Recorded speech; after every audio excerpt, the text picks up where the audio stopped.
ഞങ്ങൾ ഇന്നൊരു ചെറിയ യാത്ര ചെയ്തിട്ടുണ്ടായിരുന്നു. പാട്ടൊക്കെ കേട്ട് ബസ്സില് കുറേ കാഴ്ചകളും കുറേ ആളുകളെയൊക്കെ കണ്ട് ഒരു കുഞ്ഞു യാത്ര. മനസ്സിന് വല്ലാത്തൊരു ആശ്വാസം സന്തോഷവും തോന്നി. യാത്രകൾ അത് പ്രത്യേകിച്ച് ഫാമിലിയിലേക്കാവുമ്പോൾ അതിനൊരു പ്രത്യേകത തന്നെയാണല്ലേ. കുട്ടികൾക്ക് കുറച്ച് ചോക്ലേറ്റ്സ് ഒക്കെ വാങ്ങി ഞങ്ങളൊരു ഓട്ടോ പിടിച്ച് യാത്ര തുടർന്നു.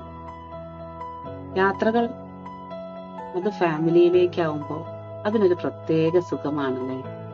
നിങ്ങൾക്കൊക്കെ എങ്ങനെയാണ്? എനിക്ക് വലിയ ഇഷ്ടമാണ് ഇങ്ങനെ പാട്ടൊക്കെ കേട്ട് യാത്രകൾ ചെയ്യാൻ. ബസ്സിലാണെങ്കിലും ഏതൊരു വാഹനത്തിലാണെങ്കിലും എനിക്ക് പാട്ട് കേൾക്കുന്നത് ഒരു ഇഷ്ടമുള്ള കാര്യമാണ്. എല്ലാവർക്കും ഇഷ്ടമുണ്ടാവൂലേ. അങ്ങനെ എല്ലാവരെയും കണ്ട് കുറച്ച് സമയം അവരോടൊപ്പം ഇരുന്ന് ഇന്നത്തെ ദിവസം പോയതറിഞ്ഞു.